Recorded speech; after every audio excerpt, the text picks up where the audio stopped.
Today we're diving into a really cool credit card mystery. You know that story we're always told, that we just spend recklessly, swiping without a second thought? Well, what if that's totally wrong? Let's dig in and find out. So let's start with the big question, right? Are you really that clueless with our credit cards? Do we just swipe and spend and not think about it at all? Yeah, for years, the common belief has been super simple. We just don't pay attention, we see something we want, we buy it, and we totally ignore the cost of borrowing. You know, that pesky little number called the APR. But is that really what's happening out there? And look, this really matters. Why? Because at least a third of us are carrying a credit card balance from one month to the next. For literally millions of people, that interest rate isn't just some number on a statement, it's a real, ongoing cost. Okay, so this is where our story gets super interesting. Researchers over at the Federal Reserve decided to, well, play detective. They took this common belief that we all ignore interest rates and decided to put it to the test. And their method? It was actually beautifully simple. They just tracked a massive amount of data to answer one single question. When the price of borrowing money goes up, does our spending go down? And here we go. This is the moment of truth. What did they actually find? Did they just confirm what everyone thought, that we're all just mindless spenders, or did they uncover something completely different? Well, let me tell you, the results were a huge surprise for a lot of people. It turns out we are absolutely paying attention. That whole idea that we just swipe without thinking, yeah, the data says, hold on a second.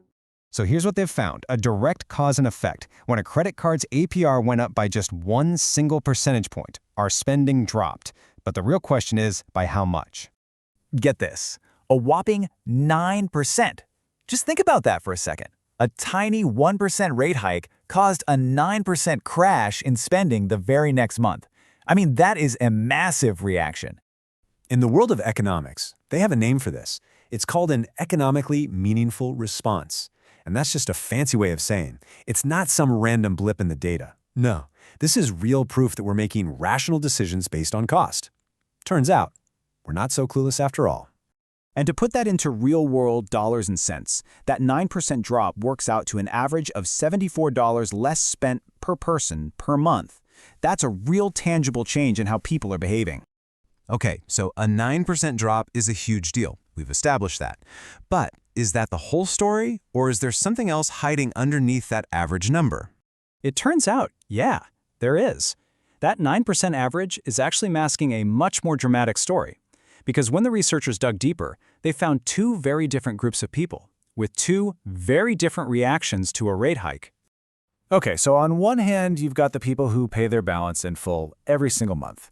For them, a higher APR doesn't really matter, right? So their spending barely changes. But then you have the second group, that one-third of us who carry a balance month to month. And for them, oh boy, the reaction is dramatic. Because for this group, the ones who are actually paying that interest every month, the drop in spending isn't 9%. Nope, it's much bigger. It's 15%. Can you believe that? For people carrying debt, a 1% rate hike causes them to slash their spending by 15% the very next month. That is just an enormous shift in behavior. And you might be asking, why such a huge reaction? Well, it's pretty simple. This group is often the most financially constrained. They tend to have fewer resources, less access to other kinds of credit. Basically, they feel the financial pinch of a rate hike the most. They have to react. So, what's the big takeaway here? What does all this mean for you? Well, this whole investigation uncovers this hidden logic in our wallets.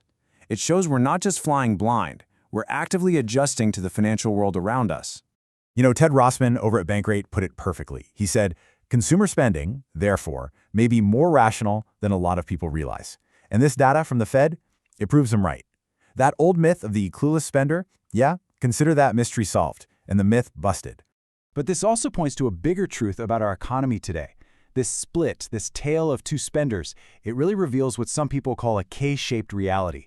While one group can kind of keep spending freely, the other is forced to pull back hard, creating these two completely different economic experiences, all happening at the same time. So that brings the final question back to you. This data shows what millions of people are doing, but what about in your own wallet? The next time you see interest rates change, pay attention to how you react. You might just be more rational than you think.